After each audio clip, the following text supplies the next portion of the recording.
నమస్కారం సిటీ వార్తలకు స్వాగతం ఎన్టీఆర్ ఆర్టీసీ బస్టాండ్ను పీపీపీ మోడ్లో అభివృద్ధి చేయాలనే ఆలోచనలో ఉన్నట్లు కేంద్ర సహాయ మంత్రి పెమ్మసాని చంద్రశేఖర్ తెలిపారు. గుంటూరులోని ఆర్టీసీ బస్టాండ్ను MLA Nazeer Ahmed, deputy mayor Sajila, మాజీ ఎమ్మెల్యే రావి వెంకటరమణ ఇతర కూటమి నాయకులతో కలిసి కేంద్ర సహాయ మంత్రి పెమ్మసాని చంద్రశేఖర్ పరిశీలించారు. ప్రయాణికులకు అందుతున్న మౌలిక వస్తువులపై ఆరా తీశారు. దాదాపు 20 ఎకరాల్లో ఉన్న ఆర్టీసీ బస్టాండ్లో ఖాళీగా ఉన్న స్థలాన్ని సద్వినియోగం చేసుకోవాల్సిన అవసరం ఉందని పెమ్మసాని తెలిపారు.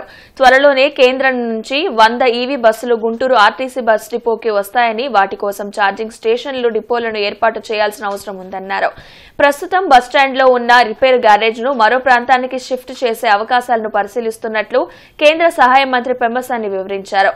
కూటమి ప్రభుత్వం అధికారంలోకి వచ్చాక గుంటూరును పెమ్మసాని చంద్రశేఖర్ తనదైన ఆలోచనతో అభివృద్ధి చేస్తున్నారని ఎమ్మెల్యే నజీర్ తెలిపారు. కేంద్ర ప్రభుత్వ పథకం ద్వారా ప్రతి మేజర్ సిటీకి ఎలక్ట్రిక్ బస్సులు ఇచ్చేటువంటి పరిస్థితి ఉంది. మన గుంటూరుకి 100 ఎలక్ట్రిక్ బస్సెస్ శాంక్షన్ అయినాయి.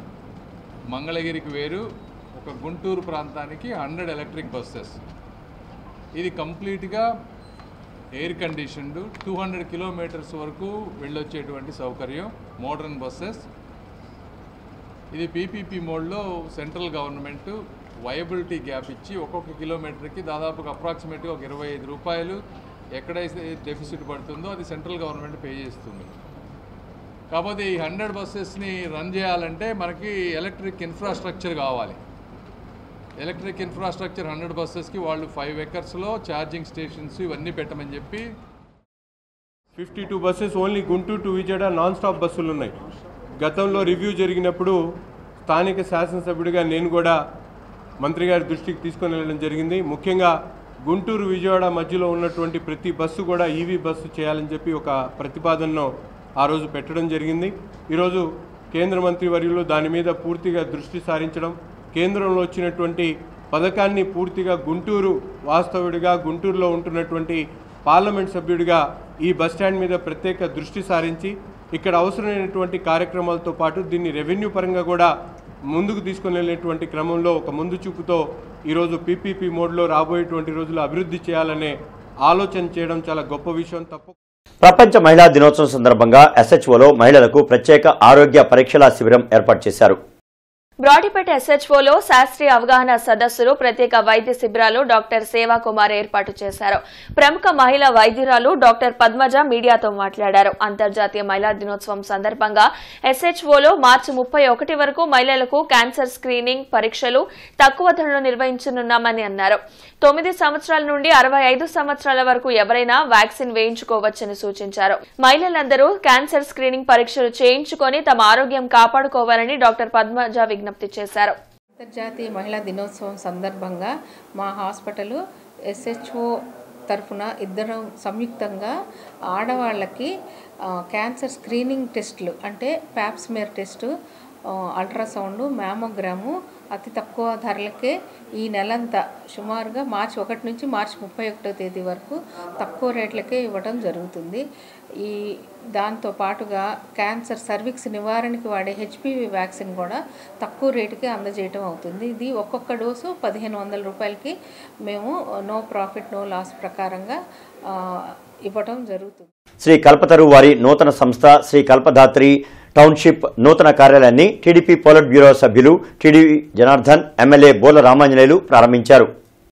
జేకేసీ కాలేజీ రోడ్డులో శ్రీకల్పధాత్రి టౌన్షిప్ నూతన కార్యాలయం ప్రారంభోత్సవం కార్యక్రమంలో టీడీపీ పాలిట్ బ్యూరో సభ్యులు టీడీ జనార్దన్, ఎమ్మెల్యేలు బూర్ల రామాంజనేయులు, తెనాలి శ్రావణ్ కుమార్, ఎమ్మెల్సీ ఆలపాటి రాజా, ఐలాపురం వెంకయ్య ముఖ్య అతిథులుగా పాల్గొన్నారు. ఈ సందర్భంగా వారు మాట్లాడుతూ 40 సంవత్సరాలుగా రాజవరపు రవి ఎన్నో వెంచర్లు వేసి ప్రజల మన్ననలను పొందారని అన్నారు.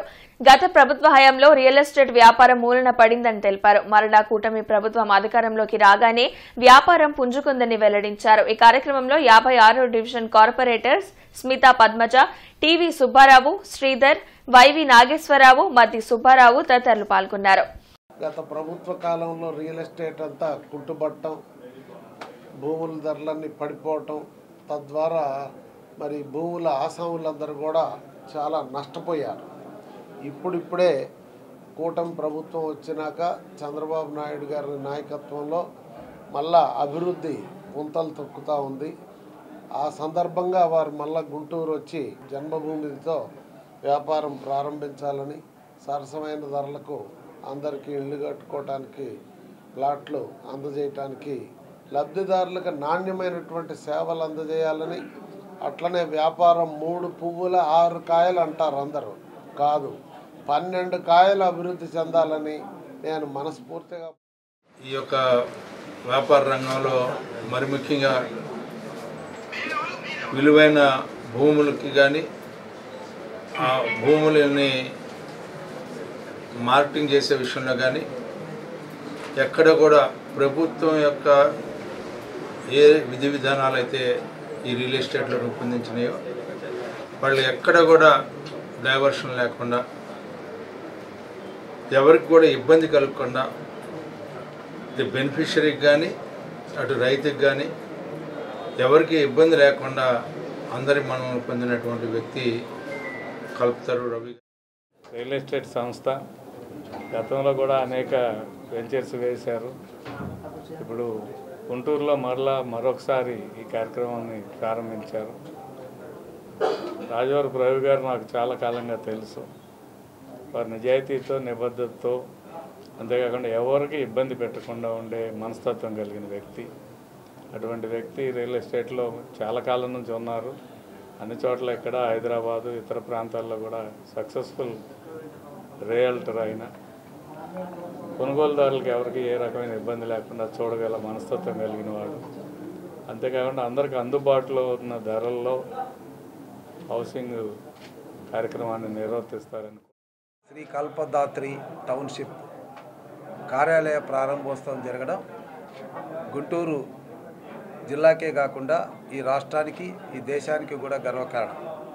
ఎందుకంటే 40 సంవత్సరాల సుదీర్ఘమైనటువంటి అనుభవం రియాలిటీలో, నిబద్ధతతో, మరి ఎలాంటి అవకతవకలకు అవకాశం ఇవ్వకుండా వినియోగదారులే వారికి శ్రీరామ రక్షగా భావించి వాళ్ళకి ఎలాంటి ఇబ్బంది లేకుండా ఆయన పేరులోనే కల్పతరు రవి అంటే మరి అడిగిన వారికి సహాయం చేయగలిగినటువంటి చంద్రబాబు నాయుడు గారి విజన్ మీద రాబోయే రోజుల్లో కొన్ని వేల ఉద్యోగాలు మన అమరావతి క్యాపిటల్ రాబోతున్నాయి. లక్షల కోట్ల టన్నులు జరగబోతుంది. వ్యాపార పరంగా కానీ అభివృద్ధి పరంగా జరగబోతుంది. కాబట్టి ప్రతి ఒక్కరికి కూడా ఈ రాష్ట్ర అభివృద్ధిలో చంద్రబాబు నాయుడు గారి పాత్ర కీలక పాత్ర పోషిస్తున్నారు. కాబట్టి ఆంధ్రప్రదేశ్కి డెఫినెట్గా ఉద్యోగాలు కానీ అన్ని కూడా అవకాశాలు ఉన్నాయి. రేపటి రంజాన్ వేళలు సహారీ ఉదయం 5:04 ఇఫ్తార్ సాయంత్రం 6:22 global environment and ecology protection services ఆధ్వర్యంలో ఇంటిలోని వ్యర్థాలతో ఎరువులు తయారు చేసుకునే ప్రక్రియపై అవగాహన కార్యక్రమం జరిగింది. మల్లారెడ్డి నగర్లోని మీనాక్షి విల్లాస్ ప్రాంగణంలో ఏర్పాటు చేసిన కార్యక్రమంలో పర్యావరణ పరిరక్షకులు చెలికాని సీతారామయ్య పాల్గొన్నారు. కూరగాయల వ్యర్థాలతో మొక్కలకు ఎరువులను తయారు చేసుకునే విధానాన్ని ఆయన వివరించారు. ఇంట్లోనే ఎరువులను తయారు చేసుకోవడం వల్ల అనేక ఉపయోగాలు ఉంటాయని తెలిపారు. మన ఇంట్లో వచ్చే వ్యర్థాల నుంచే ఎరువు ఎలా తయారు చేసుకోవాలనేదే మీకు ఎక్స్ప్లెయిన్ చేస్తాను. ఒకటి, ఇక్కడ మనకు కావాల్సిన కన్నాలుండ ఖాళీ కుండి 20 లీటర్లు కానీ 30 లీటర్లు కానీ అంతకంటే పెద్దది కానీ 10 లీటర్ల నుంచి ఎంతదైనా మనం పెట్టుకోవచ్చు. దాంట్లో ఎండిపోయిన ఆకులు, ఏ ఆకులైనా పర్వాలేదు. తర్వాత మన ఇంట్లో వచ్చే కూరగాయల వ్యర్థాలు, తర్వాత ఇది తొందరగా డీకంపోజ్ అవటానికి దానికి ఒక పౌడర్ ఉంటుంది, డీకంపోజ్ పౌడర్ అని. ఆ పౌడరు, ఆ తర్వాత ట్రైకోడర్మా విరిడి, సూడోమోనాసు, పొగాకు పిండి, వేపపిండి, విప్పపిండి, గానుగ పిండి, ఇటువంటివన్నీ కలిపిన ఒక పౌడర్ ఉంటుంది. ఏంటి, తర్వాత గార్డెన్లో తీసేసిన మట్టి. ఈ మట్టిని మనం మళ్ళీ ఉపయోగకరంగా మార్చుకోవడానికే ఈ ప్రక్రియ చేపట్టాం. మహిళా సాధికారతపై మానవతా కృషి అమోఘమని DRDA project director TV Vijayalakshmi అన్నారు. స్వయం ఉపాధి కొరకు మహిళలకు శిక్షణ తరగతులు నిర్వహిస్తున్న మానవతా స్వచ్ఛంద సేవా సంస్థను DRDA project director TV Vijayalakshmi అభినందించారు.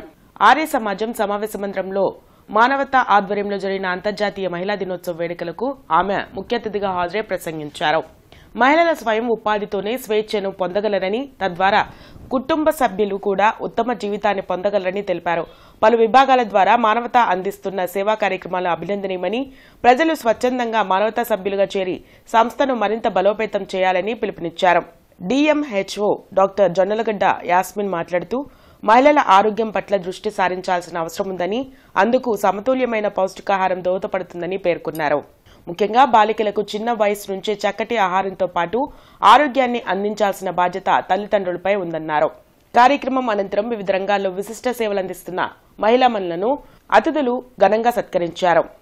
కార్యక్రమంలో మానవతా చైర్మన్ పావులూరి రమేష్, అధ్యక్షులు కొమాలపాటి శ్రీనివాసరావు, కార్యదర్శి కె సతీష్, కోశాధికారి టివి సాయిరాం, గుంటూరు జిల్లా యూత్ సర్వీసెస్ మేనేజర్ రాధిక, ప్రముఖ వ్యాఖ్యాత సుజాత, గురుకుల విద్యాలయాల అడ్మినిస్ట్రేటివ్ ఆఫీసర్ శాంతి విశాల, మానవతా సభ్యులు పాల్గొన్నారు. ఫస్ట్ మనం బట్టల సోడా కలుపుకోవాలన్నమాట. ఆ కలిపిన తర్వాత సోడియం ఆయిల్ అనేది వేసుకోవాలి. అది వేసిన తర్వాత యాసిడ్ కలపాలన్నమాట. యాసిడ్ కలిపేసిన తర్వాత రాణి పైర్ కలపాలి. ఆ తర్వాత సెంట్ ఆయిల్ కలపాలన్నమాట. సెంట్ ఆయిల్ కలిపేసిన తర్వాత కలర్ బాల్స్ వేసేసిన తర్వాత పూర్తిగా కంప్లీట్ అయిపోతుంది. మనం తీసుకొని ప్యాక్ చేసుకోవచ్చు. ప్రతి ఐటమ్ వేసినప్పుడు నీట్గా మిక్స్ చేసుకోవాలి. 18వ డివిజన్ జనసేన పార్టీ ఆఫీసులో డివిజన్ అధ్యక్షుడు శానం రమేష్ ఆధ్వర్యంలో జనసేన 12వ ఆవిర్భావ దినోత్సవ పోస్టర్ను ఆవిష్కరించారు. ఈ కార్యక్రమానికి డివిజన్ అధ్యక్షులు అందరూ పాల్గొన్నారు. ఈ సందర్భంగా మార్చి 14న ఆవిర్భావ దినోత్సవ చిత్రాడ సభ సన్నాహక ఏర్పాట్ల కార్యాచరణ గురించి చర్చించారు. జనసేన పార్టీ ఆవిర్భావం నాటి నుంచి కష్టపడి పనిచేసిన కార్యకర్తలకు మంచి భవిష్యత్ ఉంటుందని డివిజన్ అధ్యక్షులు రమేష్ తెలిపారు.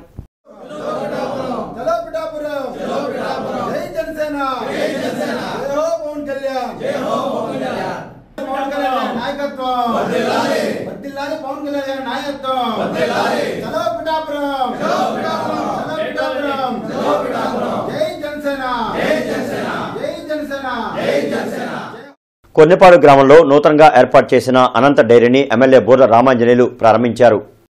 వట్టిచెరుకూరు మండలం కొన్నేపాడు గ్రామంలో జరిగిన అనంత డైరీ ప్రారంభోత్సవ కార్యక్రమంలో ఎమ్మెల్యే బూర్ల రామాంజనేయులు ముఖ్య అతిథిగా పాల్గొన్నారు. ఈ సందర్భంగా ఎమ్మెల్యే మాట్లాడుతూ నాణ్యమైన డైరీ ఉత్పత్తులను ప్రజలకు అందించి ప్రజల మన్ననలను పొందాలని కోరారు. కూటమి ప్రభుత్వం యువ పారిశ్రామికవేత్తలను ప్రోత్సహిస్తుందని వెల్లడించారు. రాబోయే రోజుల్లో మరిన్ని సంస్థలు ప్రత్తిపాడు నియోజకవర్గానికి రానున్నాయని బూర్ల రామాంజనేయులు తెలిపారు. ఈ కార్యక్రమంలో Nallapati Nagasuresh, Nalini, doctor V Gowri, doctor Navya, Sudharani, Srilatha, కూటమి నేతలు పాల్గొన్నారు.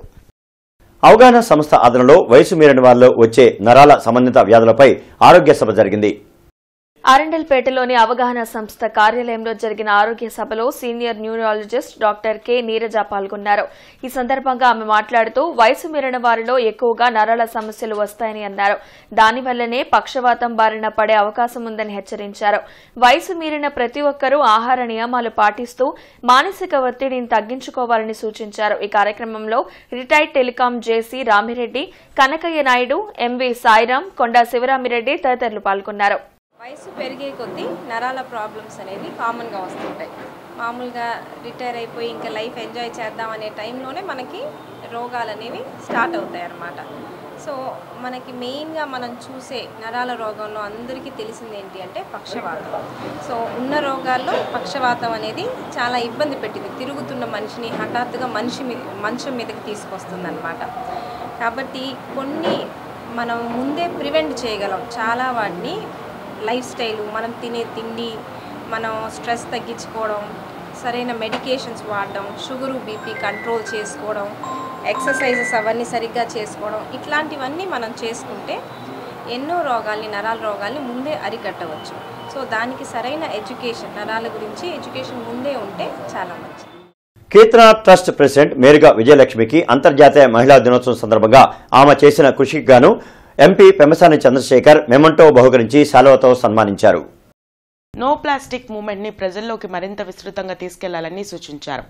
నో ప్లాస్టిక్ మూవ్మెంట్ లో భాగంగా ఆమె క్లాత్ బ్యాగ్స్ ని రైతు బజార్, కూరగాయల మార్కెట్, గృహిణులకు పంపిణీ చేశారు. అలాగే స్కూల్స్ లో నో ప్లాస్టిక్ పై అవగాహన కల్పించారు. కూరగాయలు, సరుకులు కొనాలంటే ప్లాస్టిక్ ని వాడకుండా క్లాత్ బ్యాగ్లను వాడాలని సూచించారు. ఇక ఈ వార్తలు ఇంతటితో సమాప్తం. నమస్కారం.